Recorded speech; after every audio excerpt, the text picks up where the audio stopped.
las arrugas pueden ser entonces de tipo fisiológicas o por cronoenvejecimiento, ¿sí? Metabólicas, estáticas, de expresión o dinámicas o de fotoenvejecimiento. Dado el tipo de arrugas, el tratamiento es totalmente distinto. No es lo mismo el tratamiento para una arruga de tipo fisiológica, estática, que para una dinámica. Y por supuesto, nosotros en dermatología estamos acostumbrados a medir el fotodaño con el índice de Global. Que no voy a entrar ahora en detalle, pero bueno, sépanse que es un índice que mide todo lo que sea envejecimiento cutáneo a nivel tanto histológico como fisiológico y también a nivel de las estructuras profundas.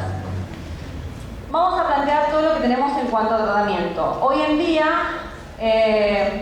la tecnología y todo lo que va saliendo de novedoso hace que tengamos que estar muy al día con lo que leemos, con lo que estudiamos y con lo que vemos. No porque yo les diga que este es el mejor equipo hoy, ustedes van, se lo compran y lo empiezan a usar. Seguramente van a estudiar, van a esperar que ese equipo tenga cierta experiencia en los pacientes y vamos a ver si realmente funciona.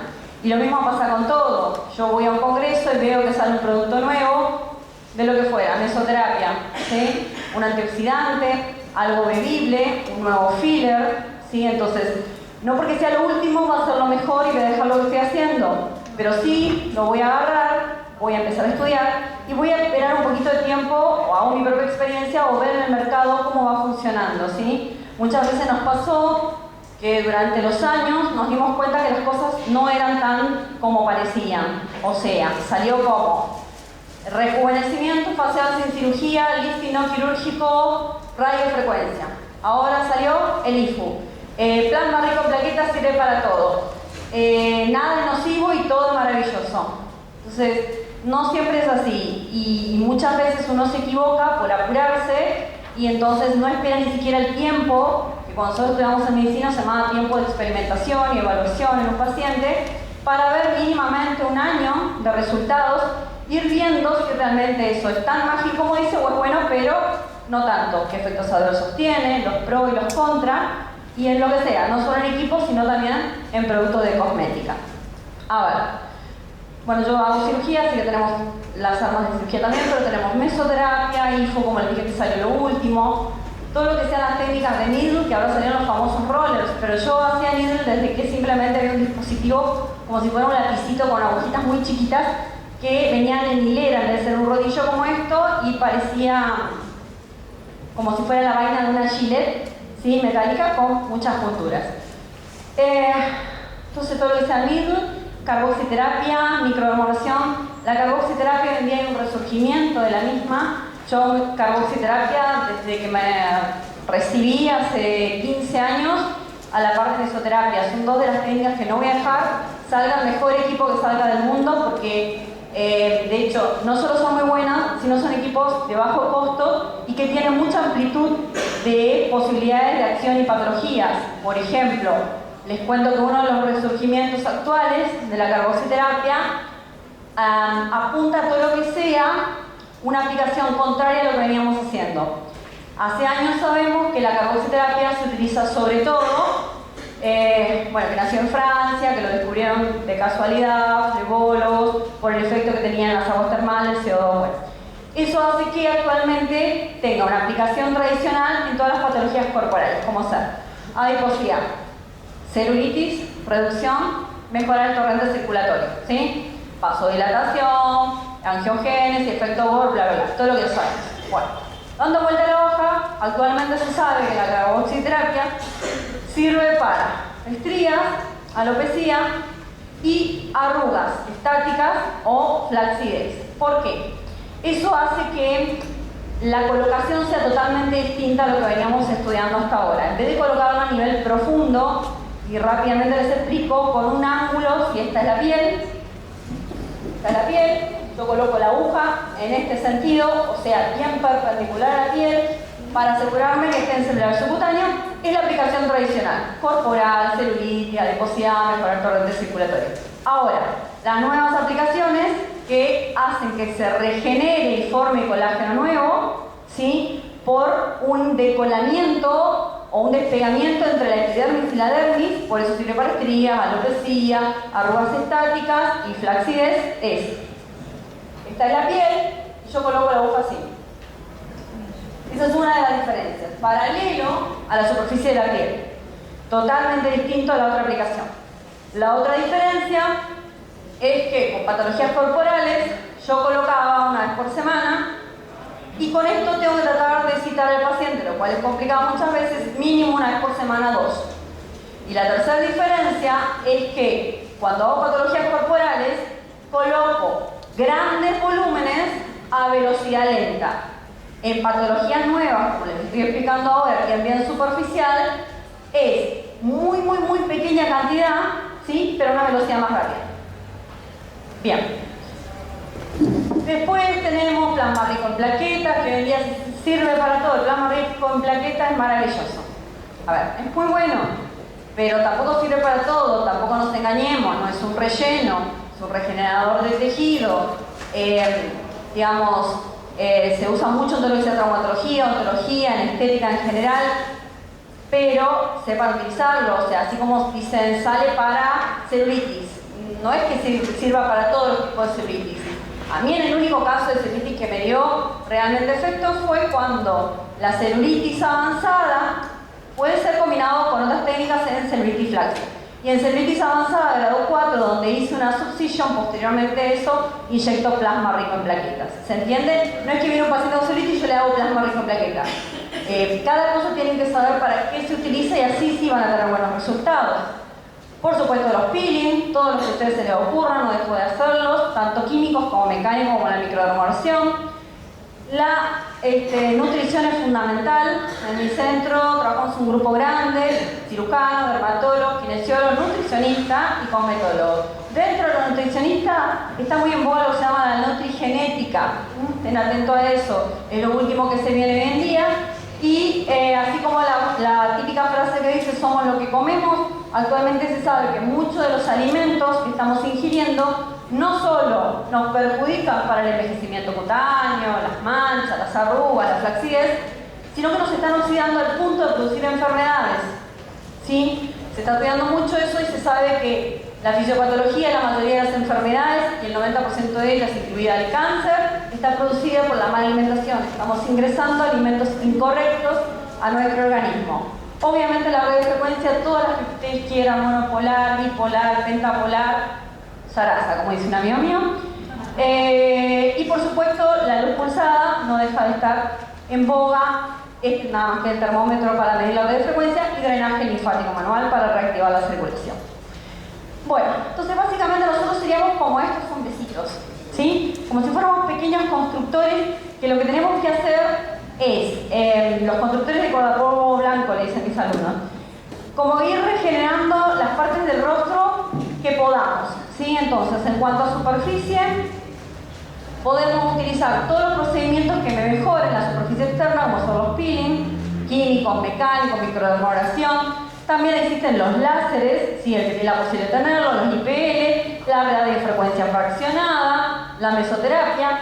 Por otro lado, aparte de regenerar o reconstituir la superficie, tengo que rellenar. Ahí están los fillers, materiales de relleno.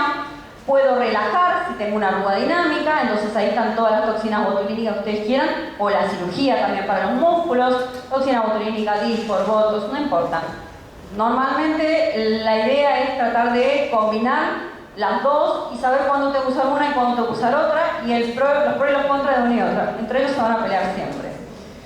Reconstituir el colágeno con todo lo que hay hoy en día. Dentro de eso tenemos láser, IPL, lativo, no lativo, radiofrecuencia, carboxiterapia, plasma rico en plaquetas, needle, radiofrecuencia fraccionada.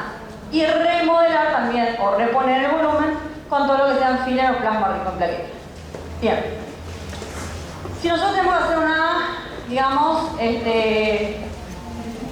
un estudio de lo que fue en el paso de los años los rellenos o fillers, por ejemplo, tengan en cuenta que hoy en día lo más importante es buscar productos que no sean, al contrario de lo que hacíamos antes, permanentes, sino transitorios. Ustedes dirán, al revés, no, todo lo contrario, son más seguros, son más naturales, y si bien yo, que bueno, ya no está entre nosotros, aprendí a hacer relleno por uno de los mejores para mí acá en Buenos Aires, de hecho en Argentina, y él utilizaba silicona, que es el doctor González Resigno.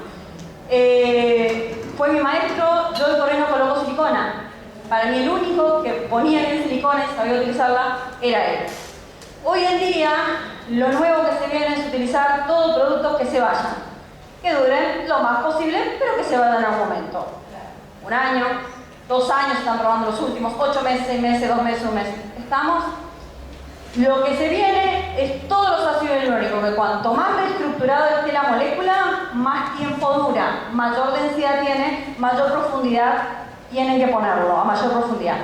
Ahora, y ácido hialurónico es un componente normal de nuestra matriz extracelular, es otra de las razones por las cuales hoy en día nosotros lo elegimos. ¿Por qué que no dure para siempre? Porque por más que ustedes busquen un relleno, el que fuera, que dure para siempre, el acrilato, silicona, etcétera, etcétera, va a durar para siempre el relleno. Es verdad, el producto. Les aseguro que el efecto no es para siempre. Y la cara, el surco, el glúteo, donde sea que hayan colocado ese producto, se va a volver a caer por más que pase el tiempo. Y ese producto sí va a permanecer en el cuerpo con todos los pros y los contras que puede llegar a tener o no. Bien.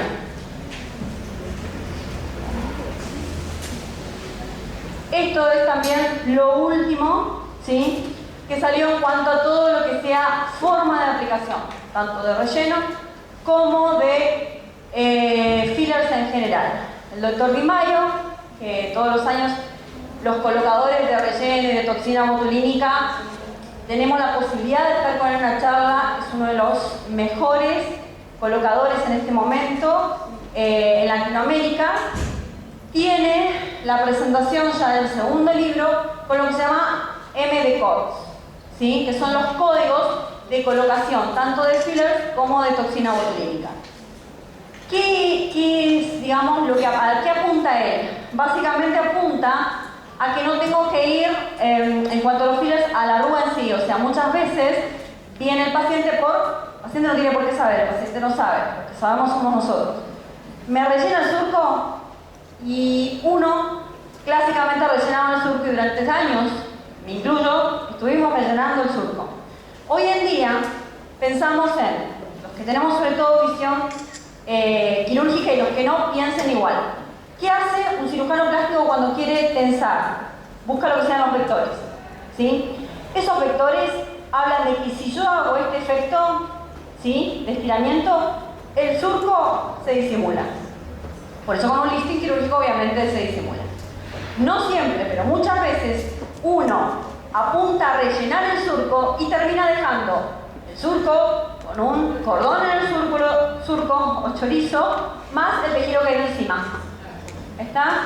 Entonces se apunta a rellenar en zonas preauricular, mandibular, zona del pómulo, que hagan que esto tense por el efecto de relleno, muy sutilmente. ¿Se entiende? Entonces, esa es una de las nuevas vertientes y lo que se está apuntando actualmente a futuro tratar de hacer. Bueno, esto es la aplicación de carboxiterapia, ¿sí?, en párpados, que es lo que yo le hablé, una de las técnicas actuales de la nueva forma de aplicación de la carboxiterapia es arrugas estáticas, no dinámicas, flacidez, estrías, alopecia. En párpados, bien superficial, mejora no solo la calidad de la piel y las arrugas estáticas, sino también, ¿vieron esas personas que tienen como ese color azulado, ¿sí?, por genéticamente tener más vascularización en esa zona combinado con una refracción de la luz y una piel fina? Bien, eso mejora la parte circulatoria de esa zona de los párpados y por ende mejora ese componente de la ojera. Tipos de ojeras hay miles. ¿Está? Bien. Comparación de las dos toxinas, simplemente para que vean, yo uso las dos son muy buenas y tienen que aprender a que cada una tiene sus pros y los contras, como yo dije, y si una tiene más efecto de difusión que la otra y tiene más proteína y por eso se pelean entre ellas, que se peleen entre ellos. Yo uso la que tiene más poder de difusión cuando necesito y la que tiene menos cuando necesito también. ¿Se entiende? Hay pacientes, me pasa muchas veces que pasados los años, yo tengo pacientes hace 15 años que se vienen poniendo toxina botulínica, que una marca empieza a hacer reacción de antígeno-anticuerpo por esto que tienen esta carga proteica y hace que no respondan. Roto de marca. ¿Cómo pasa con los antibióticos? ¿Se entiende? Entonces, uso inteligentemente ambas marcas. Sí tienen que tener en cuenta las unidades. No es lo mismo un frasco de toxina botulínica, que yo lo diluyo en 2 y que tiene 100 unidades, pero yo hago de esa manera. Ustedes harán su propia dilución, pero después tienen que hacer su división matemática como figura acá, que el Dysport, que en realidad yo lo diluyo en 3,3, hasta hace poco tuve en 3,5, ahora lo hago en 3,3, de solución fisiológica y tiene 500 unidades. Bueno, entonces básicamente tenemos nuestro paciente que tiene todas las R, y si quieren vamos a ir agregando R, pues en el paso del tiempo todo el mundo encuentra una R más para agregar. Entonces, por un lado vamos a tener que nuestro paciente tiene que restaurar la superficie, rellenar donde falta, relajar donde hay dinámicas, reconstituir el tejido o remodelar el contorno, devolverle el óvalo facial sin que sean esas caras alargadas, sino más bien redondeadas. Perfecto. Para lograr esto, acercarnos a esto. En realidad la magia no existe y básicamente cuando alguien trata de vender un equipo, un láser, un producto, una máscara, trata de encasillarse en ese cambio que yo les muestro ahí, que ustedes como profesionales saben que no es real, pero sí muchas veces pacientes de 40 pueden parecer de 30, pero no de 60 parecer de 20. ¿Estamos? Entonces busquen la armonía dentro de lo que el paciente les puede llegar a pedir y teniendo en cuenta que es muy diferente un paciente que de los 20 años los vengo tratando con medicina preventiva, con alimentación, con tratamientos preventivos, que me aparezca un paciente, como me vino el otro día al consultorio, no tuve tiempo de cargar las fotos, pero vinieron 2 pacientes de 43 años. Una, les aseguro, que tenía, si ustedes la miraron así, pregunté a varias personas diferentes, médicos y no médicos, le mostraba la foto, ¿qué edad tiene este paciente? Me decían 52, 60, 50 y pico, 60. La otra paciente, de la misma edad, vinieron juntas de hecho, me decían casi cerca la edad. Ninguna de las dos vírgenes de tratamiento, ninguna de las dos hizo tratamientos nunca, salvo una limpieza de cutis. Pero una tenía muy mala alimentación, la otra mucho mejor. La que parecía mayor edad, aparte era muy fumadora, tomadora de sol, y con 2 internaciones por quemaduras de sol al punto de, me dijo, me tuvieron que cortar la malla para sacármela. Entonces, ustedes ven que la educación no solo va a apuntar a use cremas, use protector solar, aliméntese de manera correcta, y yo apunto a los pacientes de 20 y pico, 30, que son los nietos de las que yo tengo, y ya tengo 3 generaciones de pacientes, los hijos de las que tengo. ¿Se entiende? Como lo hago en acné, como lo hago en rosácea. Trato de tener esa población de pacientes, y no que me venga ya el de 60, 70, que puedo hacer poco y nada, o lo tengo que mandar al cirujano plástico. ¿Está? Bueno, entonces, la idea básicamente es que tratemos de lograr esto. Fíjense, que tratar de que sus pacientes se vean mejor o sorprendentes, pero no sorprendidas. Que cada paciente es único. O sea, yo hoy en día, después de 15 años, separo un paciente nuevo o antiguo. Yo pienso que tratamiento le voy a hacer a él, que va a ser diferente que le voy a hacer a ella, que va a ser diferente que le voy a hacer a él, que va a ser diferente que le voy a hacer a ella. Es como muy personalizado. Lleva tiempo al principio, pero después van a ver que les va a servir mucho y eso va a hacer que los pacientes los sigan, se equivoquen o no se equivoquen, cometan o no errores.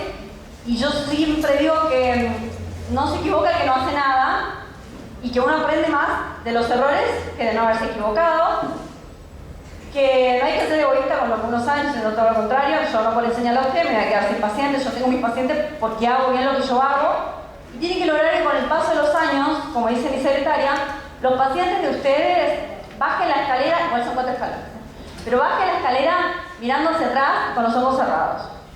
Eso quiere decir que ustedes cometan errores, se equivoquen, el paciente sabe que ustedes lo van a contener y van a buscar la solución. ¿Sí? Y están con ellos. Confían en ustedes realmente. No perseguir arrugas, antes hacíamos eso, hoy por hoy los viejos colocadores de relleno, incluyo, toxina, todo, en vez de andar persiguiendo las arrugas y planchar la frente, planchar el surco, no, tratamos de buscar la armonía, lo más estético en nuestros pacientes, sin por ahí planchar el rostro. No quiero ese efecto freeze, de congelado, de esas caras inexpresivas. Quiero que el paciente se vea mejor y que todo el mundo le diga, qué bien que estás, qué descansada, sin que le digan, de acá a la esquina, ¿existe Botox? Doctora, ya estoy terminando, ya estoy. Que cuando realicen en la pata de gallo sea la toxina decreciente, para que no se vea ese signo de hachazo que corta acá de golpe la zona planchada de la zona cuando se sonríe de demarcación del pómulo. Que no siempre más es mejor, cada día yo compruebo que menos es mejor, menos bien colocado. No al freezing y a la inexpresividad, mantener la naturalidad del rostro facial, no más expresión congelada y que no hay receta ni dosis estándares, sino tratamientos individualizados. Para que no veamos estas cosas que son las que ya dejamos de hacer o deberíamos dejar de hacer, que con el paso del tiempo ellas creyeron que iban a estar mejor y sin embargo lograron estar peor. Y vamos a ver 2 o 3 casos rapidito, nada más, para que vean combinación de tratamiento en pacientes mías en tiempo real, antes y después. Y esto que les cuento muy rápido, pero quizás, aparte de ser algo de mejoría estética, es un paciente que me dio mucha satisfacción porque era un paciente para cirugía y tenía una hemiparesia facial. No le hice mucho estéticamente, pero ella estuvo muy feliz cuando yo le compensé su hemiparesia facial después de tantos años, desde los 17 años y a mí vino a los 86. Muy bien, el éxito del tratamiento de ustedes entonces va a estar en la correcta evaluación del paciente y el buen diagnóstico 60-70%. Y el 40-30% en la combinación de tratamiento que ustedes mejor sepan realizar. El mejor tratamiento es el que mejor ustedes aprenden a realizar. No el que salió hoy o el que va a salir mañana, sino que ustedes saben manejar. Mejor resultado combinando tratamientos, todos se complementan entre sí, cuando se realizan de forma combinada, sumados a procedimientos quirúrgicos, pueden ser que hagan un efecto más óptimo en el paciente. Si buscan resultados distintos, no hagan siempre lo mismo. Ya decía Albert. Muy bien.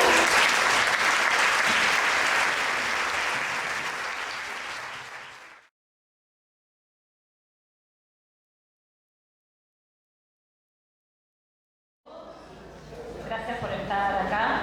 Como tenemos un tiempo largo, ¿sí?, para poder compartir esta experiencia y contarles acerca de este tratamiento, me gustaría que podamos hacer algo más dinámico, podamos interactuar. Las preguntas que tengan ganas de hacer, podemos hacerlas en medio de las charlas. Vamos a ir viendo diferentes ítems dentro de este tratamiento tan completo, con lo cual las preguntas que quieran ir haciendo, porque es difícil después de una hora por ahí acordarse, así que pueden anotarlas o podemos ir viéndolo durante la disertación. Bueno, antes que nada quería preguntarles de manera informal quién tiene experiencia ya con hilos de polidioxanona. ¿Alguien coloca hilos ya? Bueno, somos pocos.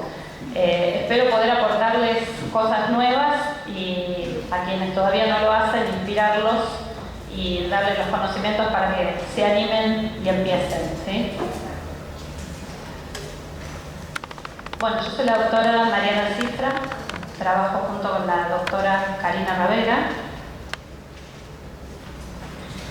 Y antes de entender por qué usamos los hilos de polidioxanona, es muy importante saber cómo es el envejecimiento facial.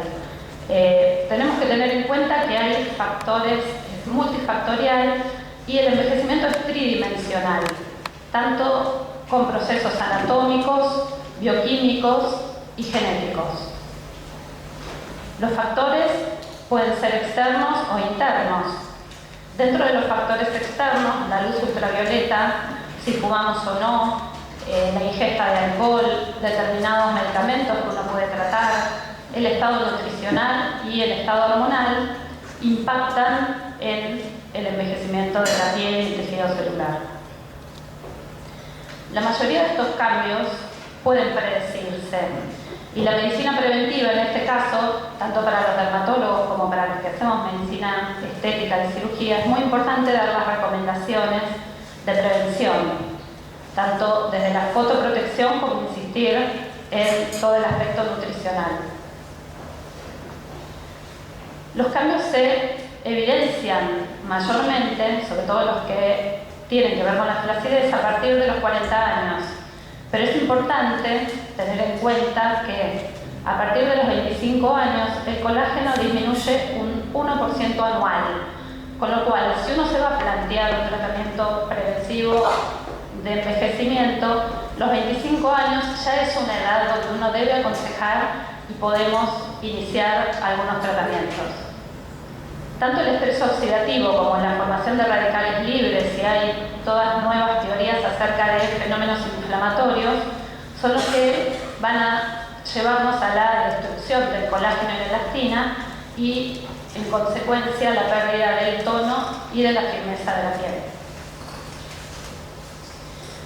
Los cambios degenerativos en el envejecimiento lo tenemos que plantear como diferentes niveles donde este va a actuar.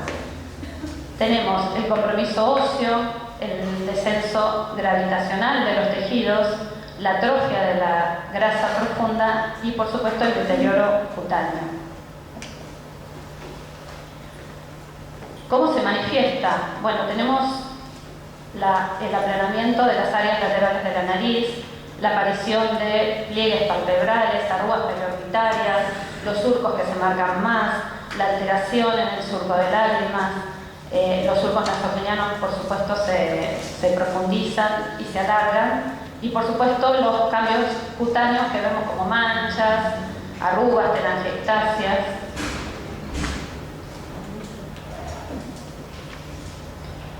Esta es una fotografía donde se pone de manifiesto todo lo que yo les contaba. Pliegues en el párpado inferior, bolsas anterior. Podemos observar el descenso de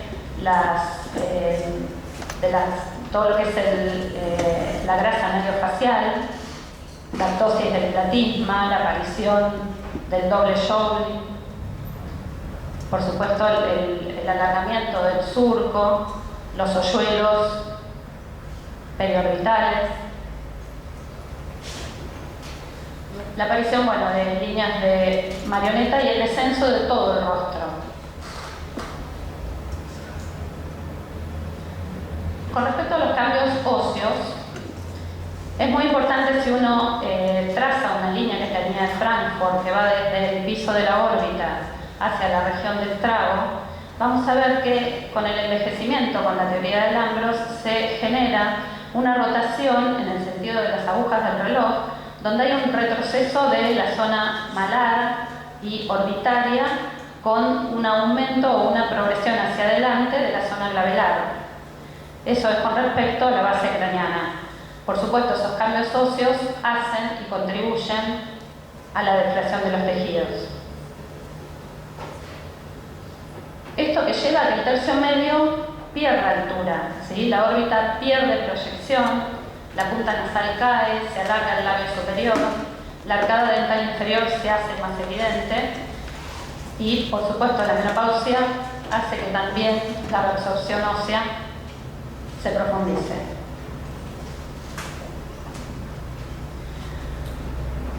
Bueno, la teoría volumétrica del envejecimiento, ya les comenté la teoría de Lambros, también está la teoría de Pesa, donde expresa que la deflación de los tejidos se dan por la pérdida del volumen de los compartimentos grasos profundos. Los compartimentos grasos tenemos superficiales y profundos. La pérdida de volumen de los profundos es lo que lleva a que los compartimentos superficiales se desplacen y haya una deflación. La dentición también es importante porque es algo que se modifica, ¿sí? Como vimos, el maxilar superior involuciona y hay pérdida de piezas dentarias y adelgazamiento del córtex óseo en todo el macizo facial, con lo cual ambos maxilares pierden altura. Con respecto al envejecimiento muscular, la hipótesis de Deleuze, que es observada en resonancia magnética nuclear, habla de que el uso de los músculos miméticos del rostro producen una redistribución de esta grasa profunda y un aumento del tono muscular en reposo. Eso hace que aparezcan los músculos auriculares de los párpados con una mayor notoriedad y a nivel orbicular los labios se adelgazan. Lo que le comentaba acerca del tejido adiposo y los compartimentos, bueno, dijimos que iba a haber una capa más superficial y una más profunda. Estas capas están ligadas y sostenidas por diversos ligamentos que las mantienen en su lugar. Lo primero que involuciona es el compartimento graso profundo, que es la grasa medial facial. La atrofia de esta masa, de este componente profundo, genera una pseudoptosis, porque cuando se atrofian las estructuras que están encima, los planos grasos superficiales, por deflación caen. Se genera también un alargamiento de las fibras conectivas del ECMAS, que es un tejido que conecta la piel, la grasa y los músculos, y que se encuentra entre los compartimentos, el superficial y el profundo.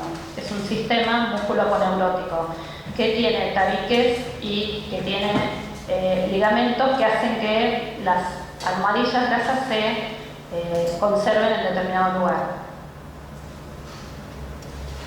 Bueno, como dijimos, el ESMAS es la capa fibromuscular, es continua, es en todo el rostro, y lo que les comentaba, que contiene septos fibrosos, ¿sí?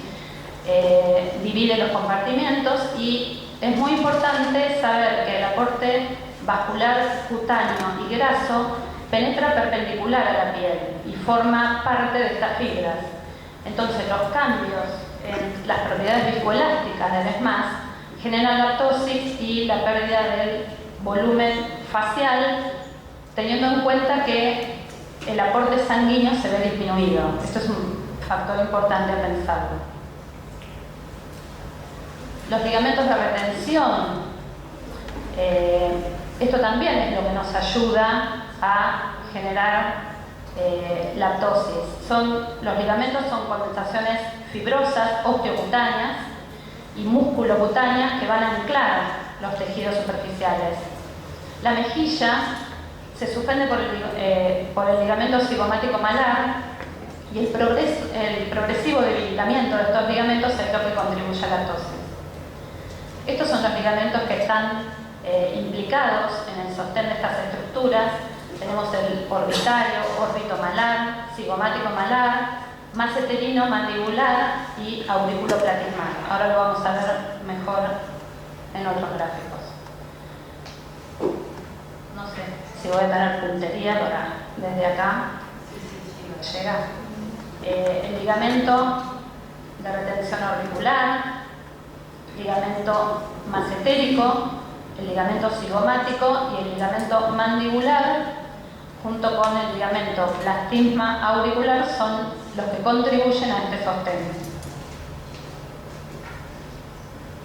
Acá lo podemos ver como hablábamos, estos ligamentos son osteocutáneos, ¿sí? Tienen inserción, van desde el plano óseo al plano de dermis. Entonces hacen como si fueran un stop para sostener estos compartimentos grasos.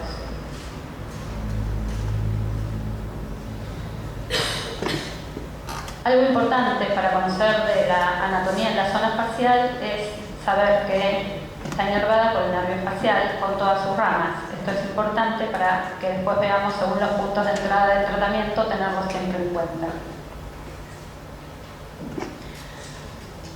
Muy bien. Teniendo en claro cuál es la anatomía del envejecimiento, más que hablar de envejecimiento, a mí me gusta hablar de embellecimiento, ¿sí? A veces tratar de volver a las acciones que uno tenía cuando era joven no es posible, no queda bien, no queda raro, y lo que es raro no es lindo. Entonces yo creo que tenemos nosotros que trabajamos en esto, empezar a tratar con nuestros pacientes más el concepto de embellecer, ¿sí? El embellecimiento es importante dos cosas, ¿sí? El reposicionamiento de estructuras y la voluminización. Ambas deben ser tenidas en cuenta cuando uno hace un plan de tratamiento. ¿Dudas hasta acá? ¿Algo que quieran que aclare? Bien, seguimos. Yo voy a hablar hoy del posicionamiento de los tejidos, ¿sí? Esto es a través de hilos pulcos de polidioxanona, que no solamente tiene una capacidad de lifting, sino también de bioestimulación. ¿Qué es la polidioxanona? Es un polímero lineal sintético.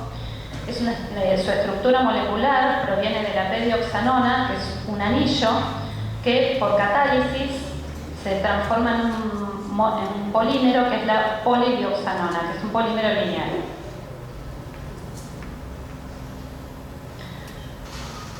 La polidioxanona ya tiene una historia, no es algo nuevo, es un material que se usa para suturas de lifting ya hace mucho tiempo. Es resistente, el grosor puede ir de 7.0, lo que se conoce con la nomenclatura de números, de 7.0 a 2.0, es muy utilizado desde hace años en cardiología, en traumatología, en ginecología. Su uso cutáneo y subcutáneo tiene ya 30 años. ¿Cuáles son las características de los hilos de polidioxanona? Es un material sintético polimérico que es reabsorbible en un promedio entre 6 y 8 meses, es 100% biocompatible, es atóxico, su degradación es por hidrólisis, es termosensible, por lo cual es importante tener en cuenta cómo conservamos este producto. Es flexible, es hidrofóbico, es no pirogénico y no antigénico. El metabolismo y la degradación, sus metabolitos finales son dióxido de carbono y agua, ¿sí? Hay distintos factores que influyen en la degradación, tanto el tamaño del hilo, el volumen, la morfología del hilo, los mecanismos de hidrólisis, factores físico-químicos locales, el tipo de enlace, la esterilización, el peso molecular, el lugar de implantación.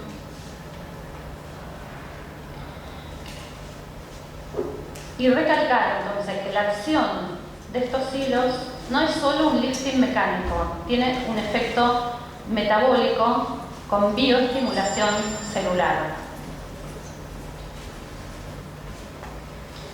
¿Cuáles son los efectos biológicos? Síntesis de colágeno, ¿sí? Hay un incremento metabólico y proliferación de los fibroblastos. Neovascularización, tanto como macro como microcirculación arterial y venosa. Y tiene un efecto lipolítico con un incremento del flujo linfático. Elimina edema y depósitos grasos. Esto no es para marearlos, pero simplemente les quiero comentar. Una vez que uno implanta un hilo de polidioxanona, hay distintos cambios que se van dando a través de los días con respecto a, si tomamos el día 1 como el primer día de implantación, hay mecanismos de reparación de la microherida con vasoconstricción y hemostasia, liberación de histamina y de adrenalina, liberación de renina y angiotensina, que son presoras. El día 2 empieza el estadio regenerativo con microanastomosis, neovascularización y la participación de monocitos y macrófagos. Hay todo un fenómeno inflamatorio importante. Día 3 comienza una disminución del edema por el sistema linfático, hay lisis de microtrombo y empieza una gran actividad metabólica que se va extendiendo hacia la síntesis de procolágeno y de ácido hialurónico con remodelación posterior del adherida y aproximadamente el día 5 a 7 empieza a madurar ese colágeno con reticulación de la triple hélice.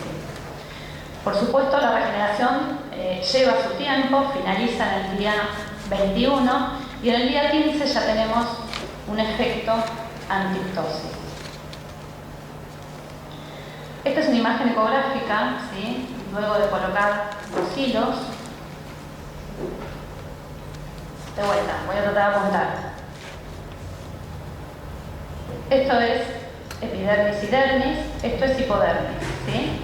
Los hilos se colocan en esta capa, después lo vamos a ver bien. Con Doppler lo que podemos ver es, luego de la implantación de los hilos, lo que yo les decía de la neoformación de vasos. ¿De qué depende un tratamiento correcto? De la cantidad de hilos utilizados, del grosor de los hilos y de la localización anatómica correcta. El plano es hipodérmico.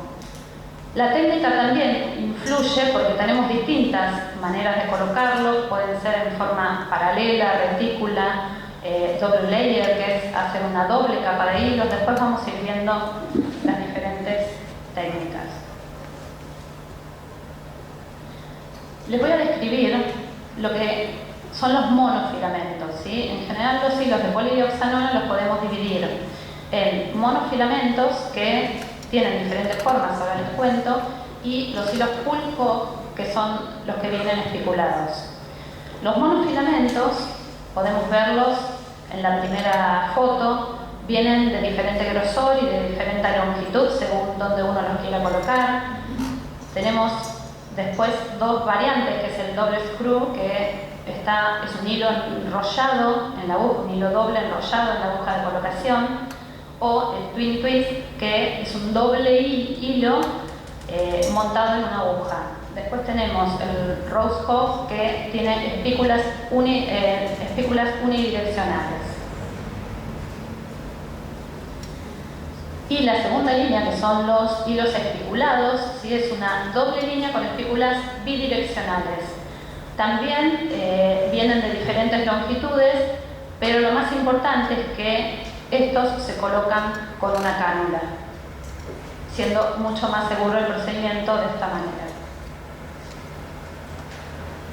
Esto es una foto, agrandada del hilo, como ven, la punta de la cánula es roma y el hilo tiene espículas que son para ambos lados. En la foto de abajo se ve bien.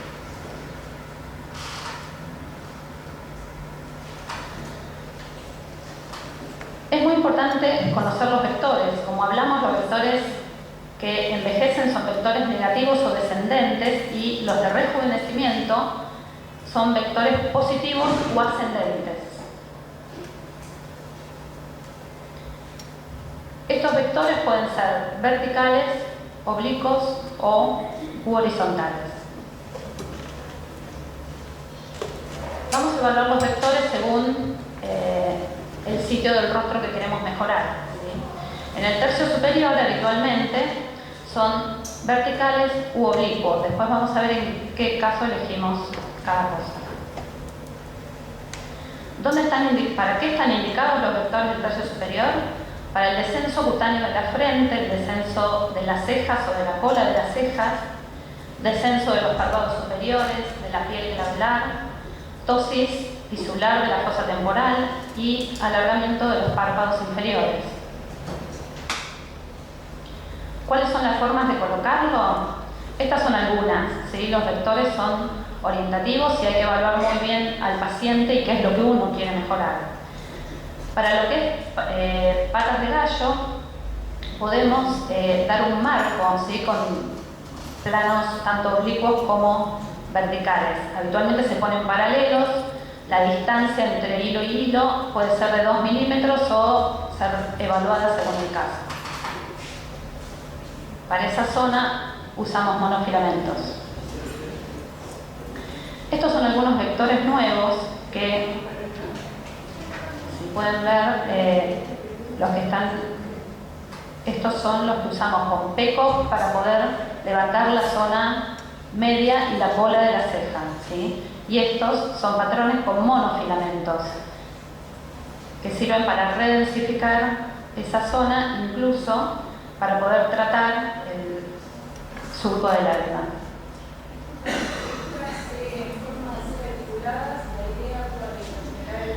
Redensificar, estimular la formación de colágeno y tienen un efecto muy lindo porque, digamos, lo importante es saber que uno puede iniciar el tratamiento con la colocación de monofilamentos y una vez que ese tejido está redensificado, que se formó colágeno, es mucho más fácil pasar en una segunda etapa a poner los pulcos, que lo que hacemos es levantar el tejido, ¿sí?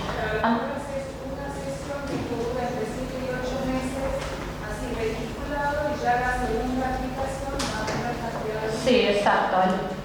El guantes. El tiempo de colocación varía, pero se puede, digamos, pacientes que vienen, quizás viven afuera o viven en el interior, se pueden colocar las dos etapas juntas. Por supuesto que si uno tiene tiempo, lo mejor es primero aplicar monofilamentos y en un tiempo prudencial, que puede ser un mes, puede ser 2 meses, se colocan los tensores para poder elevar ese tejido. Lo que pasa es que una cosa no quita la otra, la voluminización siempre es importante, ¿sí? Para mí los dos tratamientos son complementarios. Exactamente, sí, tenemos que pensar en reponer y en voluminizar, ¿sí? Y después trabajar también en el posicionamiento. Por supuesto se va haciendo en etapas, nunca se hace todo junto. Hoy por hoy, bueno, ustedes lo saben bien, los pacientes no quieren una recuperación larga ni cambios muy bruscos y este es un tratamiento que la verdad que nos permite ir haciendo cambios paulatinos que son mucho mejor aceptados por los pacientes.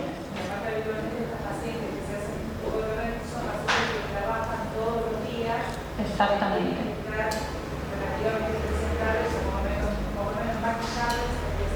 Sí, exactamente.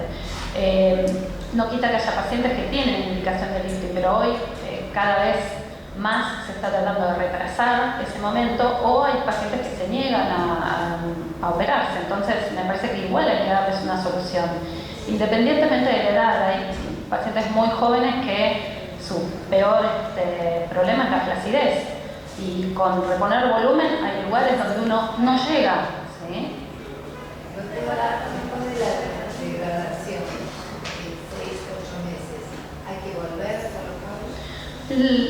Yo trato de plantearlo siempre como un tratamiento dinámico, ¿sí? Hablar de tiempos es muy difícil porque cada paciente tiene una evolución diferente.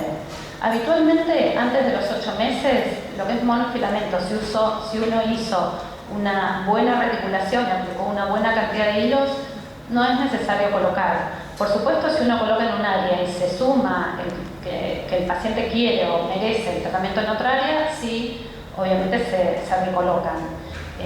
Con respecto a los pulcos, el tiempo es muy variable, ¿sí? Uno inicia con un tratamiento conservador, ¿sí?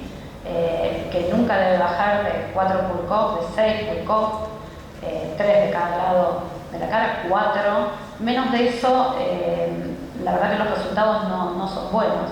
Con respecto a los monofilamentos, también, o sea, tratar de usar menos de 35 o 40 hilos, tampoco vamos a notar grandes resultados, ¿sí? Por eso el tiempo muchas veces depende de eso, depende de cuáles hayan sido, de cuál sea la planificación del tratamiento, que se pacta con el paciente de entrada por una cuestión de recuperación, por una cuestión de costos también. Sabemos bien que hoy en día tenemos que poder optimizar el material que usamos. Para ojeras, ¿sí? Andan muy bien en ojeras, sobre todo en pacientes que quizás se aplicaron hialurónico y tienen cierto edema crónico, se pueden utilizar. Hoy por hoy son hilos cortitos, ¿sí? Que tienen unos 3 centímetros y actualmente también vienen con cánula, ¿sí? No con aguja, con lo cual el riesgo de hematoma en esa zona que está vascularizada es mucho menor. Esa es la forma de disponerlos, ¿sí? Con 2 milímetros de diferencia entre uno y otro. Elevación de las cejas, ¿sí? Esto es sin colocar... También el monofilamento para párpados. Perdón, no llego a escuchar. Eso es si hay monofilamento para párpados. No, el hilo que usas para párpados también es monofilamento. Son monofilamentos, sí. Acá estamos, les estoy mostrando fotos de monofilamentos, les explico cuáles son los pulcos cuando está en la foto. Esto es monofilamento, ¿sí? El proceso para levantar sin poner pulco es iniciar en forma horizontal, inicialmente con una diferencia de 1 centímetro entre uno y otro, y después se va achicando, se puede ir achicando la distancia entre uno y otro para hacer un efecto lifting. También con monofilamentos o con los doble screw, que son hilos finos, pero que nos permiten en zonas de piel muy fina una muy buena movilidad.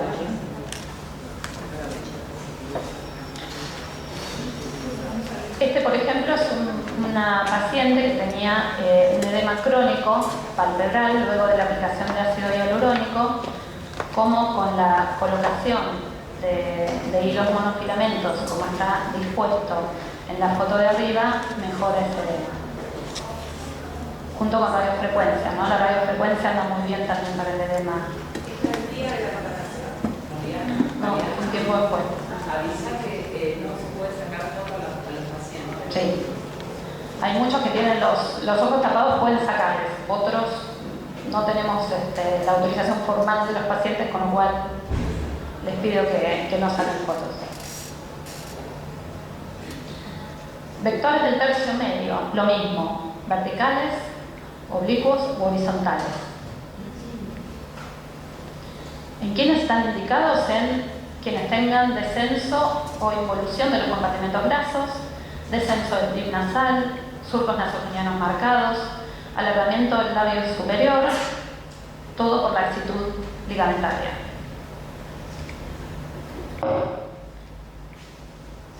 Muy bien, esto es la aplicación de monofilamentos. Esta es una de las formas de poder disponerlos de manera oblicua en la mejilla, también cada 1 centímetro. Como vienen de diferentes medidas, vienen de 3 centímetros, de 4, de 6 centímetros, podemos ir combinándolos. Lo mismo podemos usar y combinar monofilamentos con los doble screw, que son hilos dobles.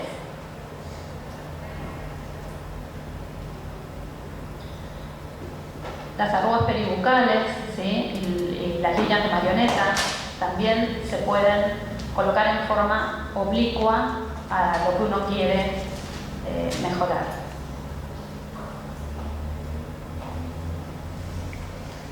Siempre, en general, son 8 a 10 hilos en la zona inferior, ¿sí? Cuantos más hilos uno pone, por supuesto, mejor efecto. Estos también son vectores nuevos, ¿sí? Que han salido este año, trabajos de este año, para las líneas de fumador, que también podemos colocar monofilamentos en sentido oblicuo, pero también en sentido vertical, ¿sí? Y para el vermellón, el borde de los labios y el filtrum, también oblicuos y verticales. Por ejemplo, en pacientes con esas arrugas finitas, con esas arrugas, pieles finas, esas arrugas que se hacen, que a veces son tan difíciles de poder manejar solo con ácido hialurónico, colocando hilos transversalmente, bueno, no llego. ¿Permiso? ¿Sí? ¿Se llega a ver? Así. En forma oblicua vemos cómo mejoran esas arruguitas tan finitas. Por supuesto, después vamos a hablar de los tratamientos complementarios, pero los peelings, para cuando no hay buena calidad de piel, es una muy buena opción para combinar. Este paciente, ¿sí? Lo mismo, en la mejilla, con hilos 29G de 5 centímetros, con 3 hilos de cada lado. Fíjense cómo mejoran las arrugas fílicas. Esa es la colocación de los hilos, ¿sí? Si uno los coloca y no los retira todos juntos, obviamente esto está puesto para poder, por favor, fotos no saquen. Esta paciente tiene 15 hilos colocados de 29G, que es el grosor de la aguja, de 50 milímetros. Esto se utiliza para poder devolver todo el marco y trabajar con lo que es la flacidez a nivel maxilar. Tercio inferior, ¿cuáles serían las indicaciones? Obviamente las líneas de marioneta, el doble jaw, la caída del mentón y el descenso del platisma. Me demoro un poquito para que puedan sacar fotos, me avisan si quieren que vuelva para atrás.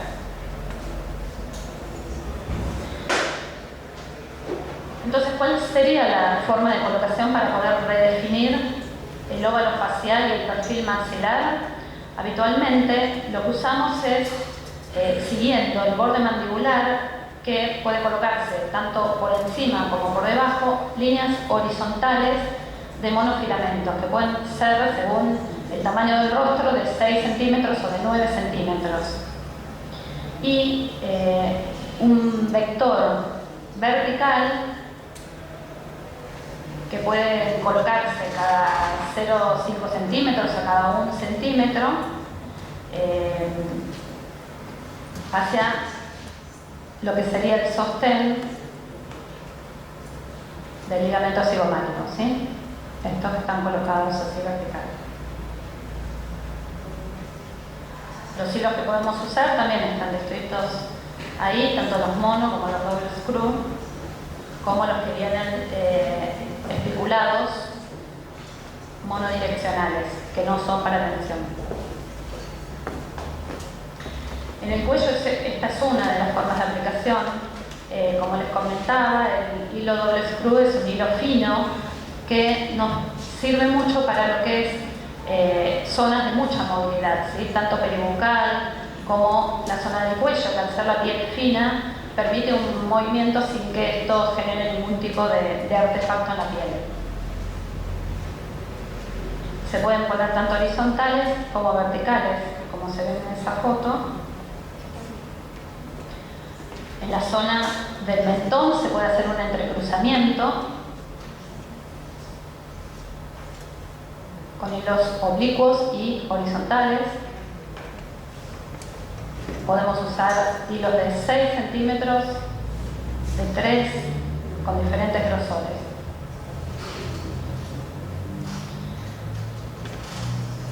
Muy bien. ¿Dudas hasta acá? ¿Algo que quieran aclarar? Bien. Seguimos con los hilos espiculados full coat, ¿sí? Los hilos que vamos a usar para reponer la posición de los tejidos. Entonces dijimos que teníamos los hilos de polidioxanona, que son los monofilamentos, y los espiculados, ¿sí?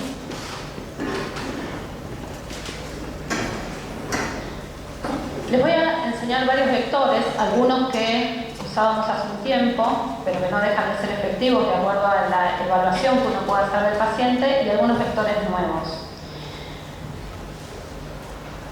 En este caso, lo que vemos son, con diferentes puntos de entrada, colocación de hilos full coat en diferentes sentidos, ¿sí? Oblicuos, muchas veces colocamos en sentido vertical hacia el ángulo de la mandíbula. De acuerdo a la cantidad de tejido lactosis que tenga, elegimos qué cantidad de hilos y las puertas de entrada. Siempre es importante hacer una evaluación del paciente antes. No hay una sola forma de colocación, porque es diferente las necesidades de cada paciente y las formas de rostro. Esto es lo mismo, vemos los que colocamos para lo que es la zona media, y estos serían la dirección oblicua de los que podemos colocar en la zona del cuello. Estos son nuevos vectores, ¿sí?, que tienen un mejor resultado estético. Hoy por hoy se usan paralelos a una línea que podemos trazar desde el trago a la comisura bucal y podemos disponerlos en forma paralela. También los podemos complementar con un sentido vertical.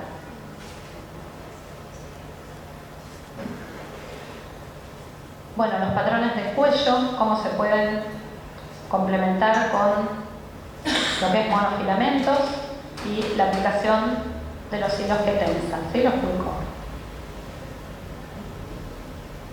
Bueno, esta es un poco la posición para enseñarles cómo trabajar la zona del cuello, porque no es una zona cómoda y uno tiene que estar cómodo para hacer este trabajo.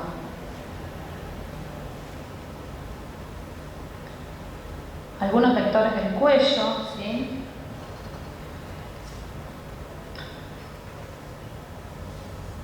Este sería el punto de entrada, ¿sí? Si lo vamos siguiendo las líneas del cuello, con un límite en la epiglotis, podemos disponerlos en forma de abanicos o paralelos.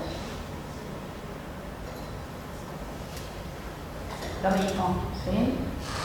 En forma oblicua se puede poner desde un punto de entrada o de diferentes puntos de entrada en el cuello.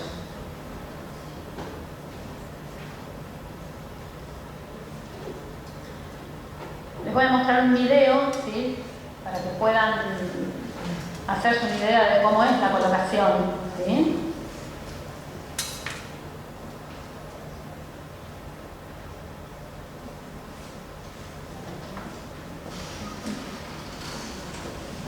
Las preguntas que quieran ir haciendo, yo voy relatando algo, pero podemos ir viéndolo juntos.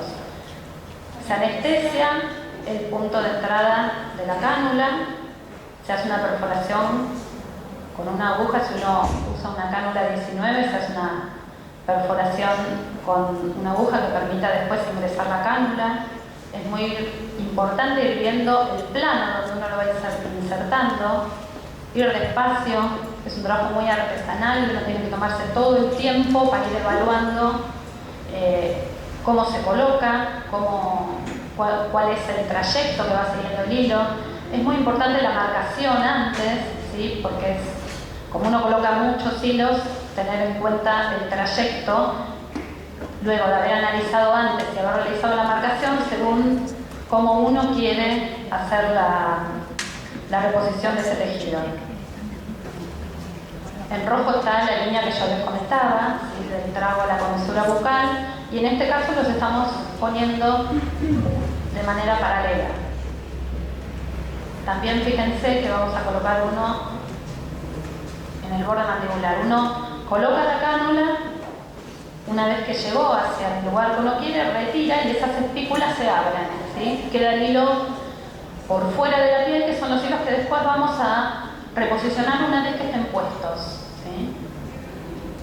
Primero colocamos todos, por supuesto, fotos de los pacientes antes y luego del procedimiento.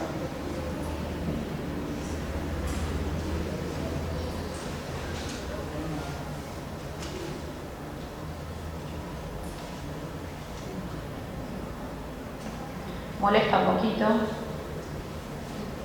A veces cuando uno tiene que pasar a través del ligamento, puede molestar un poquito. Se hace una maniobra que es como de tornillo, como enroscar, y no hay mayor problema. Puede sentir algún pequeño resalto, pero es muy bien tolerado. ¿Más impresión que dolor o es...? Lo que pasa es que yo que me he puesto, se siente como algún ruidito dentro. Los pacientes ven que es algo que lleva su longitud, entonces obviamente genera un poquitito de impresión en el momento que...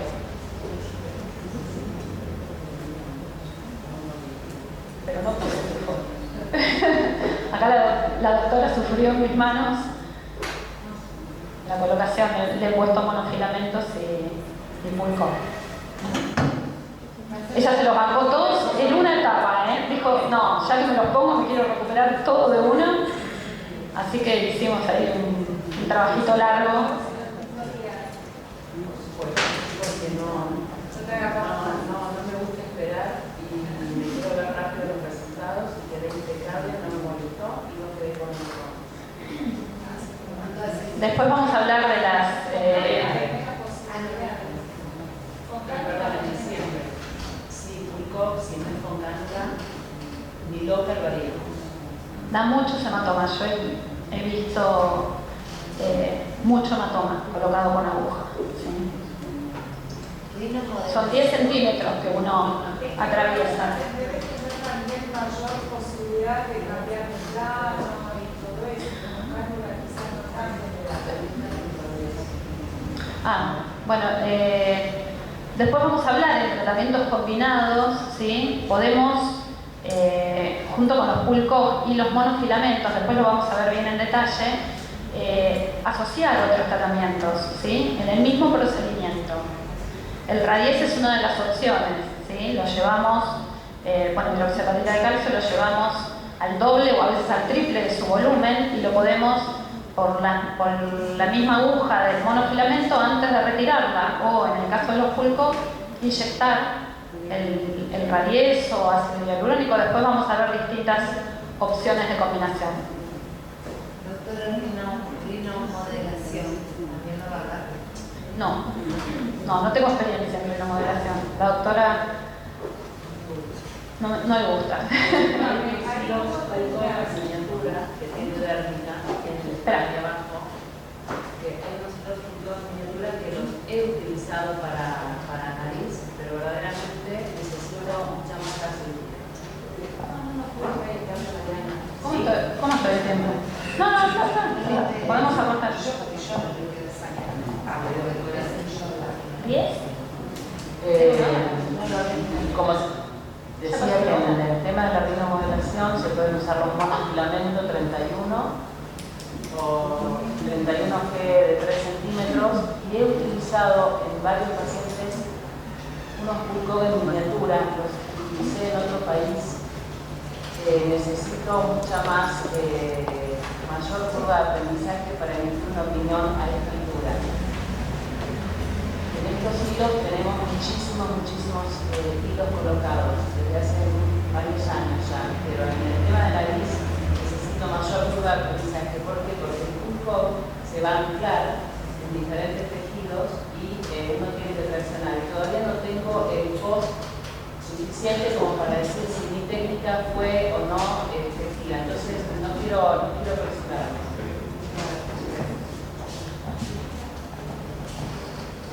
Este es uno de los cuidados posteriores que hacemos. El licenciado Daniel Clavel nos ha enseñado la técnica de taping, ¿sí? Para disminuir el edema. Después lo vamos a ver bien, porque es importante que los pacientes usen, si no, una venda para sostener, para disminuir el dolor, para disminuir el edema, la reabsorción de la inflamación más rápido. Y esta es una manera un poco más estética de que el paciente pueda utilizarlo. Les muestro muy rápido porque me dijeron que tengo poco tiempo.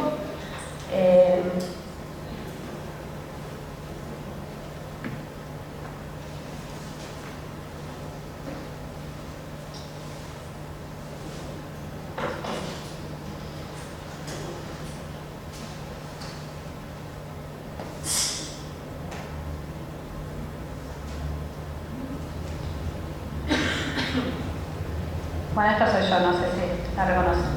Estos son monofilamentos, así se colocan.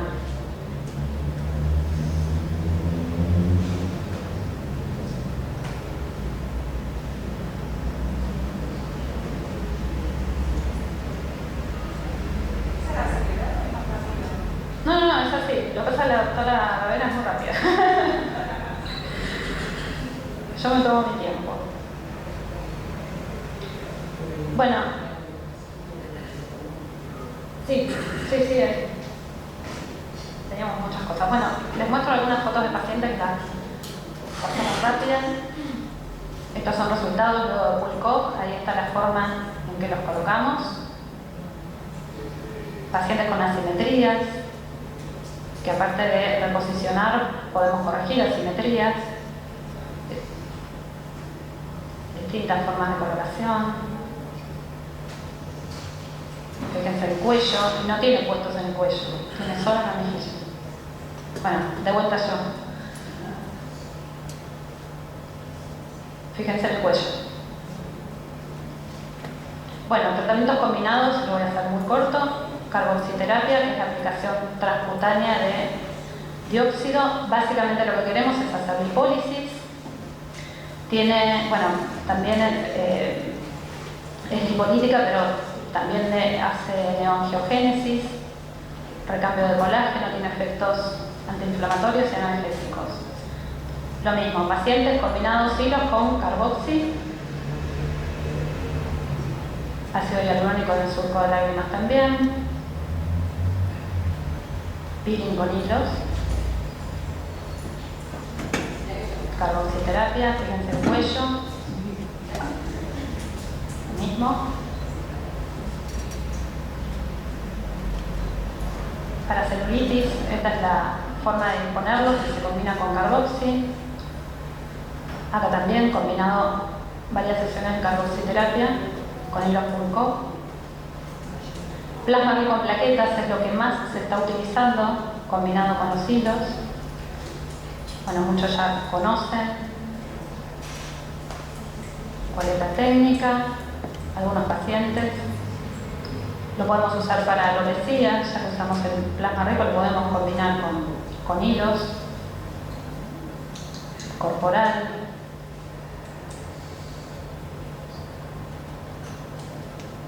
Estas son todas las combinaciones posibles: hialurónico, el radies, como dijimos, mesoterapia, peeling. Yo en este caso usé velotero, lo diluimos al doble y lo hemos colocado a través de los monofilamentos. Radies, como les conté, distintos tipos de mesoterapias. Este es uno de los casos con hialurónico en el surco. Ácido hialurónico para esas liñitas tan difíciles de tratar. Las líneas del escote, que también son bastante complicadas, con esto andan bárbaro. Esta es una panza que hice una paciente operada varias veces de hernia umbilical y de diastasis de restos anteriores, que había quedado pobre con muy mal ombligo y no posicionado. La idea era hacerle monofilamentos como ven ahí y los pull, pero con los monofilamentos dijo listo, ya está, me veo como me quiero ver, no quiero los hilos pull, y así quedó y ese es el resultado, y la verdad es que un cambio. Esta foto 15 días después.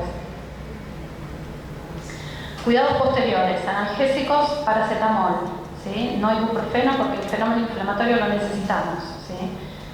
Bueno, hematomas, evitar masajes, evitar calor, evitar radiofrecuencia, no ingerir alcohol, evitar tratamientos odontológicos por el hecho de la posición, ¿sí? Abrir mucho la boca, pacientes con antecedentes de endocarditis o válvulas protésicas, hacer profilaxis antibiótica. Se puede usar acitromicina, Otamox, amoxiclavulánico.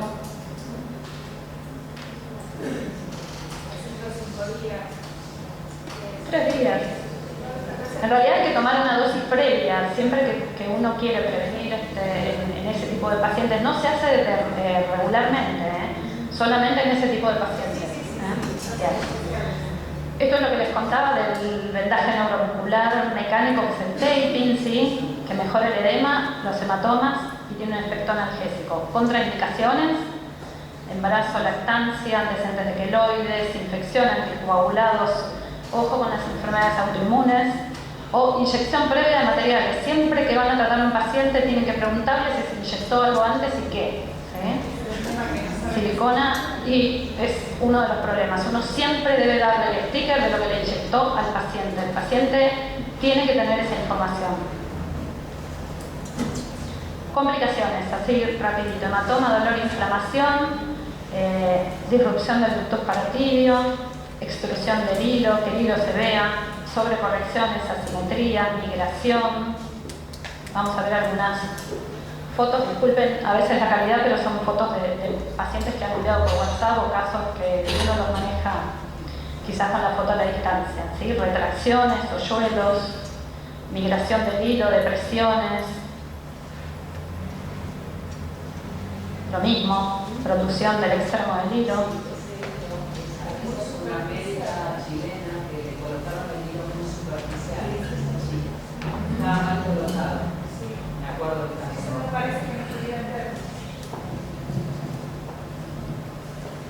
hematomas, mismo. Esto es la cicatriz luego de una extracción quirúrgica. A veces el hilo, si hace un absceso o hace un granuloma, muchas veces hay que sacarlo. Lo ideal sería, si uno tiene que retirar un hilo, retirarlo dentro de las primeras 2 semanas, ¿sí? Bueno, ¿cómo evitarlas? Por supuesto, la asepsia, conocer la anatomía, por eso me explayé un poco en la parte anatómica, eventualmente, y si es necesario, terapia antibiótica y sentido de la estética y armonía. Muchas gracias. Les dejo nuestros mails.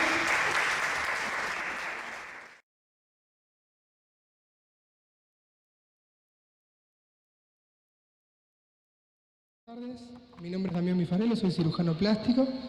Es un gusto estar acá compartiendo mis conocimientos con ustedes. Tengo poco tiempo porque se retrasaron algunas charlas, así que voy a tratar de ir rápido, pero a mí me gusta explicar, así que bueno, vamos a ver qué sale. Ante todo quiero decirle que la mama es el secundarismo femenino que más se ve y que más distingue a la mujer. Por lo cual es muy importante, si bien la estética para la mujer en general es importante, la mama es lo que le da seguridad como mujer. Por lo cual, yo lo veo todo el tiempo en mi consultorio, que las mujeres que vienen con una hipomastia y se le aplican prótesis mamarias, cambian su seguridad, cambian su forma de pararse y las gratifica terriblemente. Por eso es algo que no hay que despreciarlo, porque psicológicamente es muy importante para la mujer verse bien y sentirse mujer. Ahí está. Bueno, la anatomía la conocemos, es una glándula que se encuentra en el tórax, que está por delante de los músculos pectorales, que se encuentra por debajo de la clavícula y hacia el lado externo del esternón. Para poder entender los problemas mamarios tenemos que ir a la embriología. Esta glándula proviene del ectodermo. El ectodermo genera, entre otras cosas, la piel, y está delimitado por lo que nosotros conocemos como fascia superficialis. ¿Qué es esta fascia que encontramos en este sector? Cuando la mama crece, por volumen y peso, bueno, cuando crece, no siempre crece, por eso los cirujanos plásticos tenemos bastante trabajo, se pliega esa fascia generando como una bolsa que engloba la glándula mamaria. Esta bolsa genera una fascia anterior y una fascia posterior, que en realidad es la misma fascia plegada, pero que se comporta de distinta manera en los dos lados. Por arriba se une, generando el ligamento suspensorio de la mama, y por delante se une firmemente a la piel por la retinácula cutis, y por detrás se une al músculo pectoral por el ligamento de Cooper. Por eso tenemos distintos tipos de mama. La mama semiesférica, que es la que se ve más bonita, pero también tenemos la mama cónica, la mama tuberosa, la mama aplanada, la mama aplásica, la mama asimétrica. Todo es de acuerdo al crecimiento de la glándula en volumen, de acuerdo al tejido adiposo que se junte también en la zona de la glándula mamaria, y de cómo se estiren estas fascias y dónde eso va a determinar dónde queda el pezón y de qué manera, ¿no? Esto es muy importante conocerlo porque esto también determina los problemas inestéticos que se generan en las mamas. Bueno, la hipomastia, como les decía, es cuando la mama no se desarrolla lo suficiente. La ptosis mamaria, la gigantomastia, cuando la mama se desarrolla demasiado y a la paciente le produce un efecto funcional que no solamente molesta por el peso, sino porque la mujer usa sostén y el sostén aplica fuerza sobre los músculos trapecios, generando cefaleas continuas. El aumento de grasa también aumenta el tamaño de las mamas. Por ejemplo, acá tenemos una mama que tiene una gigantomastia y un aumento de tejido adiposo. Y después tenemos problemas que van de la mano del complejo areola-pezón, el CAP, que puede ser el pezón invertido, cuando el conducto galactóforo tira del pezón hacia adentro, el pezón grande, que se produce luego de la lactancia en general, la areola grande y el fotoenvejecimiento. Cuando tienen un pezón invertido, lo que deben hacer es una succión del conducto galactófaro. Es decir, anestesia local, ingresan con una aguja de 18 y cortan el conducto galactóforo. Lo que va a suceder es que esa paciente no va a poder lactar más, pero ya de esta forma no podía lactar. Pero hay que hacer un consentimiento informado explicándole a la paciente esto, porque la paciente si no después te puede demandar, porque no va a poder dar de amamantar y puede decir que nosotros no se lo explicamos. En este caso sería un consentimiento informado escrito, no verbal, porque es una cirugía. El pezón grande se puede sacar una lonja de piel del pezón, suturar y de esa forma achicamos el tamaño del pezón. Esto lo estoy explicando ahora porque no voy a tener tiempo de explicarlo después. La areola grande se corrige con pexia y los problemas de la piel, de la mama, tanto sea las estrías, el fotoenvejecimiento, cicatrices, las vamos a ir tratando con láser de acuerdo al caso. Bueno, la tosis mamaria. La tosis mamaria nosotros la esquematizamos para poder estudiarla en grados, pero en la realidad no existen estos grados realmente así como nosotros lo vemos en el dibujito, ¿no? Son distintos y son relativos a cada paciente. Cada paciente puede tener, por ejemplo, explicando la graduación, nosotros tenemos que en la mama normal, cuando está turgente de ambos lados, tenemos la pseudotosis, cuando el pezón está por arriba del surco mamario inferior, pero la mama no está turgente, y el grado 1, cuando el pezón está por arriba del surco, grado 2 levemente por debajo y el grado 3 apuntando hacia el piso. Pero muchas veces pasa que viene una paciente con una pseudotosis, pero con la areola hacia abajo. Es decir, ¿por qué le digo pseudotosis? Porque la paciente no tiene flácida la piel, pero el pezón apunta hacia abajo. Entonces, voy a tener que posar para la foto, ¿no queda otra opción? Sacamos. Bueno, nunca hay que perder la línea, ¿no? Bueno, entonces, no, logré sacarle una sonrisa, muy bien. Aplausos, por favor. Es la primera vez que se ríen en toda la tarde. Bueno, entonces lo que nosotros tenemos es que esto es muy relativo y que no tiene una relación directa con lo que vemos en la realidad. Muchas veces vemos una mama con una tosis grado 1, pero con mucha flacidez, y que la paciente está muy deconforme y nos dice tengo la mama muy caída, y vemos que la areola se encuentra levemente por la línea del surco mamario inferior, y otras veces una mama turgente que tiene el pezón apuntando hacia abajo. ¿Y por qué se forma esto? Por lo que yo les decía antes, que me parece tan importante, que es la fascia anterior y posterior del ligamento suspensorio de la mama, cómo se estira. Va a haber pacientes en el momento de la pubertad que al crecer estiran más la fascia anterior. Entonces, ¿qué va a pasar? Se va a estirar la fascia anterior y el pezón va a apuntar hacia abajo. Y va a haber un mínimo desarrollo de la fascia posterior, lo que va a evitar que el pezón pueda quedar apuntando hacia adelante.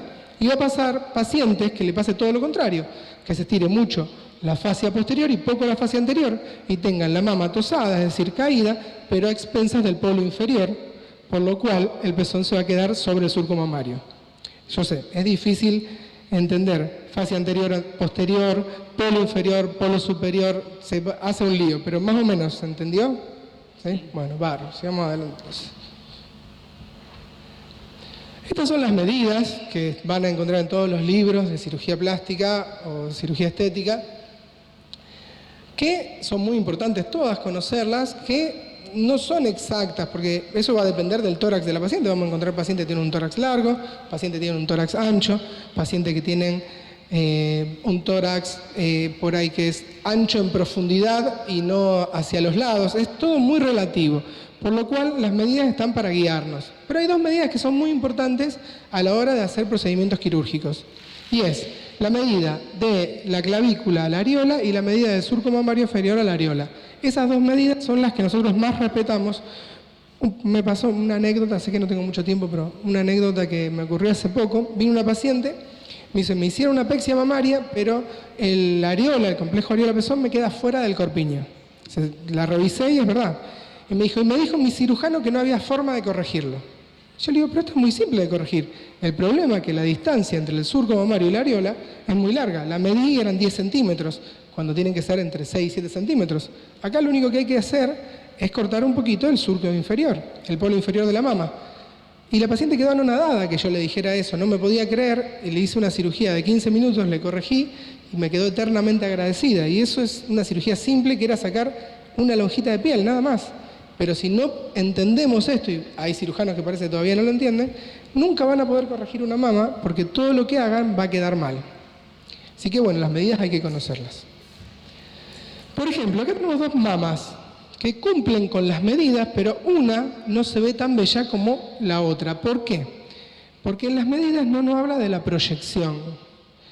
La proyección es lo que nos va a dar, cuando la proyección es simétrica y pareja en la esfera, nos va a dar que la mama se vea bonita. Muchas veces pasa, esta mama no tiene una apexia realizada, pero uno de los grandes problemas de la apexia mamaria es que corrigen las medidas, pero no corrige la proyección. Me gustaría hablar más del tema, pero no tengo mucho tiempo. Bueno, esto lo voy a pasar muy rápido. La charla era de media hora, pero bajó a 20 minutos por el retraso, así que vamos a tratar de volar. Yo quería hablarle que los tratamientos de la mama pueden ser aparatología, pueden ser procedimientos mínimamente invasivos o cirugías. Toda la aparatología va a tratar primordialmente de mejorar la piel de la mama, porque con radiofrecuencia, con láser CO2 fraccionado, con ultracavitación, HIFU, onda de choque, no vamos a llegar a levantar el ligamento suspensorio anterior, que es el que tenemos que levantar. Así que todo esto va a ser efectivo, sí, va a mejorar la piel, y en un primer momento, por la agresión, puede producir una inflamación que, yo me acuerdo cuando empecé con esto en el 2007, pasaban en radiofrecuencia monopolar con la bochita y mostraban cómo una mama se levantaba. Sí, se levantaba por 1 hora o 2 hasta que bajaba la inflamación y caía. Es decir, que lo que logramos, sí, es una inflamación y logramos mejorar, sobre todo con CO2 fraccionado, con el IFUS, logramos mejorar la piel de la mama, logramos producir una estética mucho mejor. El CO2 fraccionado, por ejemplo, mejora las estrías, que eso es muy importante. Las mamas en 90% de los casos tienen estrías. Así que, bueno, de eso quería hablar rápidamente porque no tenemos mucho tiempo. Y con respecto a los procedimientos mínimamente invasivos, vamos a desarrollarlos levemente. Hilos tensores. Bueno, el hilo tensor lo que produce es un levantamiento del complejo areola-pezón, generando un asa sobre la mama.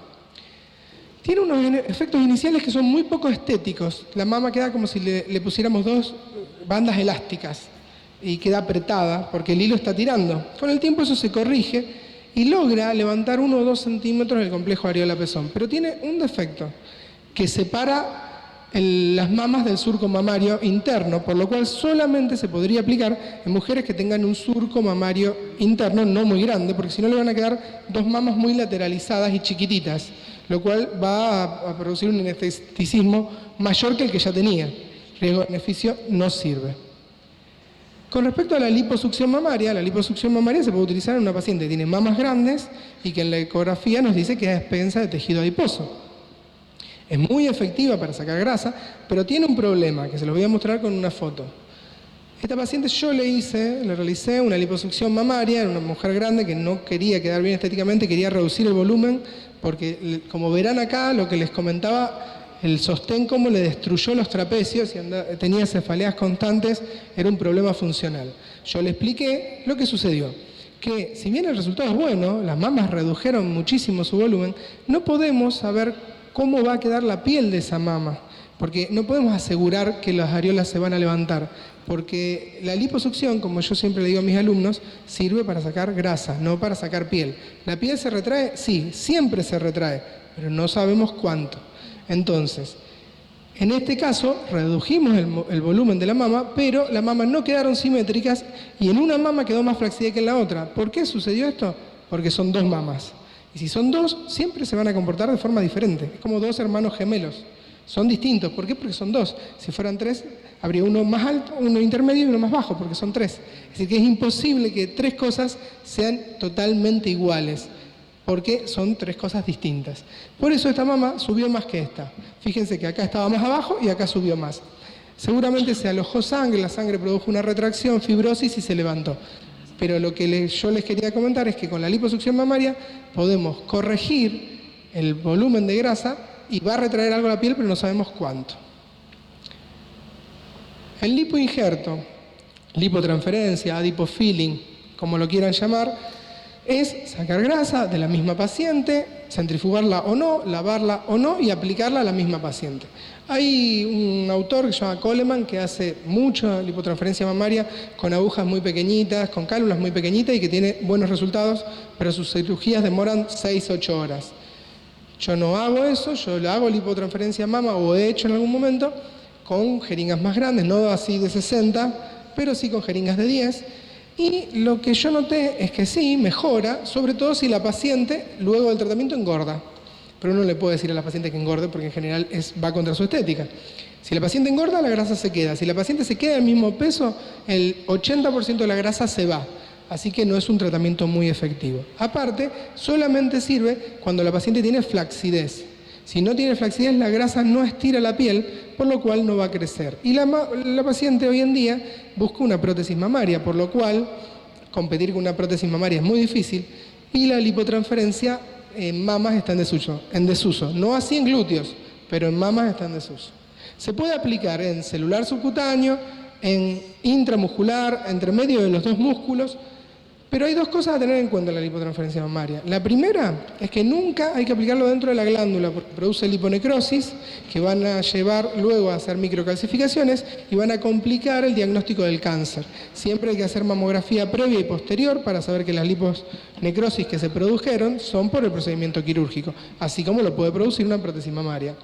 Y luego también es que nunca podemos poner mucha grasa entre medio de los dos músculos porque hay dos fascias que separan el pectoral mayor y el menor y esa grasa va a quedar con muy poca irrigación sanguínea y va a producir una liponecrosis que va a doler muchísimo y nos va a obligar a tener que drenarla.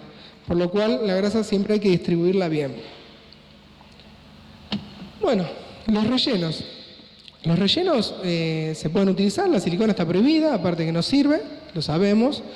El metacrilato es muy controvertido por lo que pasó estos años. Yo recuerdo el 2008 el metacrilato era el mejor relleno del mundo y ahora es el peor. Yo no creo ni que antes haya sido el mejor ni que hoy sea el peor. Es un relleno y depende de quién lo aplique.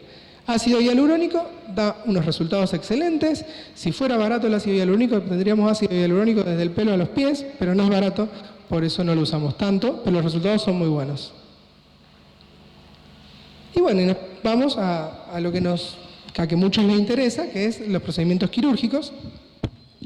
Por supuesto que no les puedo enseñar acá a hacer procedimientos quirúrgicos, me llevaría mucho tiempo, pero voy a tratar de explicarle para que cuando llegue a la consulta suya, una paciente se quiere poner prótesis, aunque ustedes no coloquen prótesis, tengan idea de qué es una prótesis, cómo se coloca, y puedan orientar a la paciente y la paciente diga, qué bueno, ¿cómo sabe este doctor o esta doctora?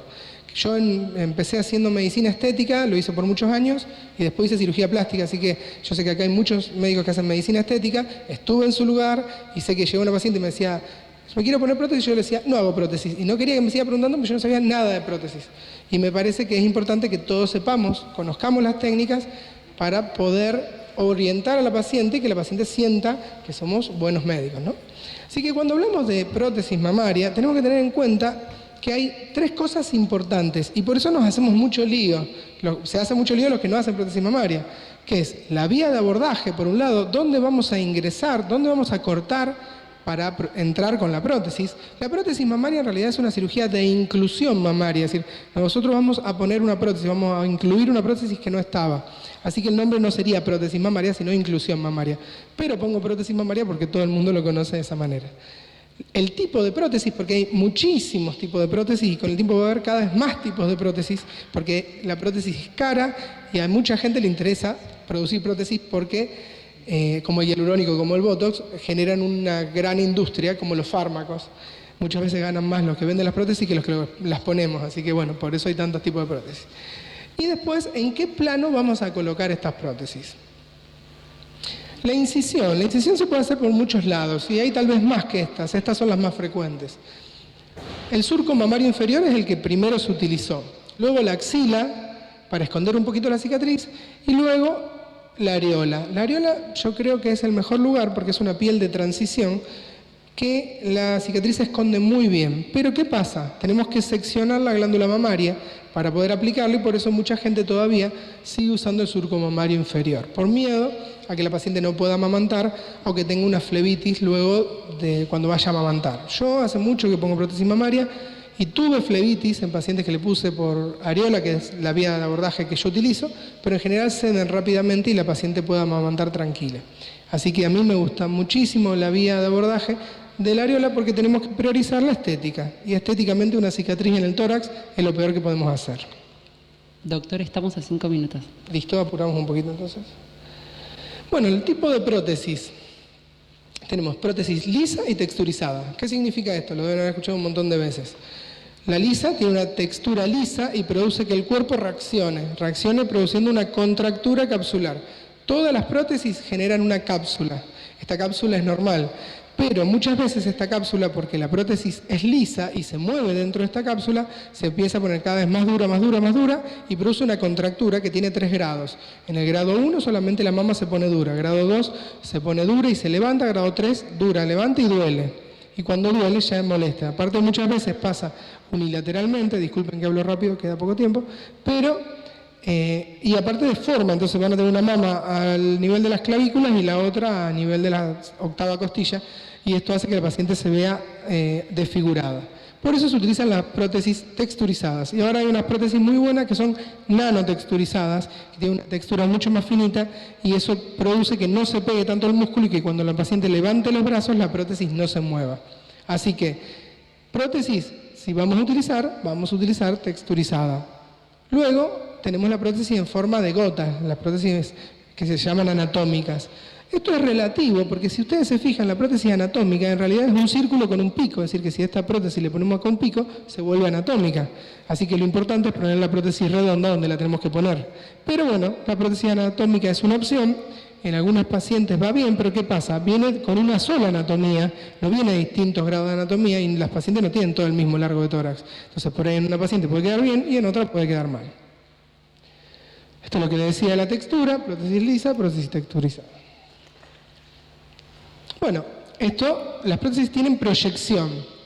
Tenemos prótesis de baja proyección o de alta proyección.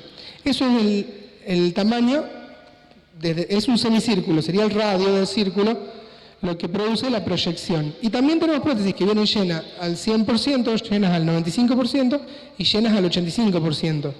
Esto va a dar que la prótesis tenga una pequeña caída o no la tenga, esté dura. Cuando ustedes ven una paciente que tiene las mamas como globos, es que le pusieron las prótesis atrás adelante del músculo, atrás de la glándula, y una prótesis de 100%. Entonces se ven 2 globitos, porque como está ahí muy cerca de la piel, se ve la prótesis y está muy turgente, entonces son 2 globos.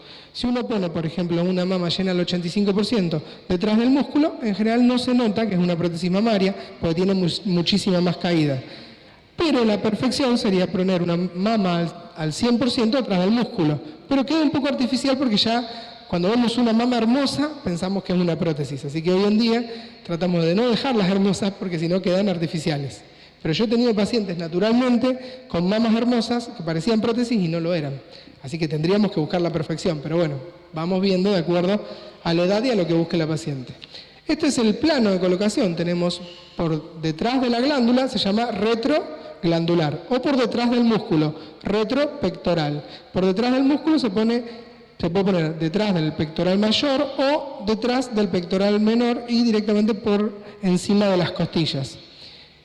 Después hay muchos planos, van a ver que dicen plano dual o dual plane, intrafacial por dentro de la fascia, pero lo importante es que si lo ponemos detrás del músculo vamos a tener complicaciones y beneficios, si lo ponemos detrás de la glándula vamos a tener complicaciones y beneficios. Perdón, ¿qué me pasaron? Bueno, si lo ponemos retroglandular vamos a tener como ventaja que tenemos menores molestias postquirúrgicas y el implante no se comprime por el músculo, por el cual se ve más grande. Y vamos a tener como complicación que va a ser menos soporte y con el tiempo se va a caer porque la piel se estira y va a producir el rippling, porque el rippling es cuando la paciente aprieta el escote y la glándula se pliega y genera como unas montañitas, por eso se llama rippling. Se atrofian los tejidos de la mama, se pierde totalmente la grasa de la mama por movimiento de la prótesis y se atrofia hasta la glándula y eso hace que después quede piel y prótesis y mayor incidencia de contractura capsular. Y si la ponemos retropectoral vamos a tener mayor sostén muscular, por lo cual no va a haber tosis, vamos a tener menor incidencia de contractura capsular, porque aunque hay movimiento, tenemos la fascia del pectoral que la recubre, y si ponemos prótesis texturizada detrás del músculo, va a ser casi imposible que la prótesis se produzca una contractura capsular. Y si es nanotexturizada, diríamos imposible. Y menor, casi nula incidencia de rippling. Pero vamos a tener mayores molestias posquirúrgicas porque tenemos que entender que le hacemos 2 tajos al músculo de 10 centímetros. Hacemos 2 desgarros de 10 centímetros en distintos músculos, lo cual el dolor es importante. Yo a mis pacientes les doy un bloqueo del dolor, hice un curso del dolor y hago un bloqueo total del dolor, y con lo cual a los pacientes no le duele, pero está somnolienta unos días. Pero a la paciente no le duele, que eso es lo importante.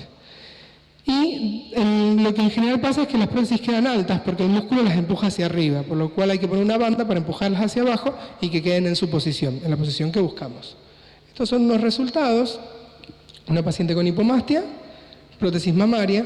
Muchas veces pasa que las areolas apuntan a donde la paciente, por su anatomía, se generó. A mí me hubiera gustado que esta areola quede más al medio, pero bueno, habría que hacer una apexia, un corte, y cortar una mama para correr 1 centímetro y dejar cicatrices no siempre es lo indicado, y a veces la paciente no quiere. Y bueno, y a veces tenemos más pacientes que tienen las areolas bien colocadas, pero quieren grandes volúmenes, y al poner grandes volúmenes la mama queda muy linda, pero a algunas personas le podría parecer que es demasiado. Hoy en día las pacientes jóvenes quieren mucho volumen, y bueno, si la paciente lo quiere, nosotros tenemos que acceder, porque en definitiva la que elige la cirugía es la paciente. Y bueno, ya estaríamos en tiempo, doctor. Bueno, solamente describo los tipos. Dentro de la apexia mamaria tenemos 3 tipos. La periareolar es cortar solo por la areola, la vertical, cortar areola y cortar solo una línea hacia abajo, y la T invertida, en la cual cortamos areola, una línea hacia abajo y una línea en el surco mamario inferior. De esta manera tenemos 3 tipos de pexia mamaria, es decir, pexia es la cirugía para recolocar la mama, la areola y la mama, y las 3 dejan distintas cicatrices y las 3 tienen pros y contras. Yo trato de no hacer pexia porque no me gustan las cicatrices en la mama, pero muchas veces no queda otra opción. Disculpen que haya sido rápido, pero quería terminar con una frase.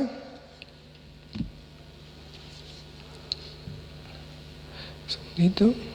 Bueno, vayan viendo las fotos.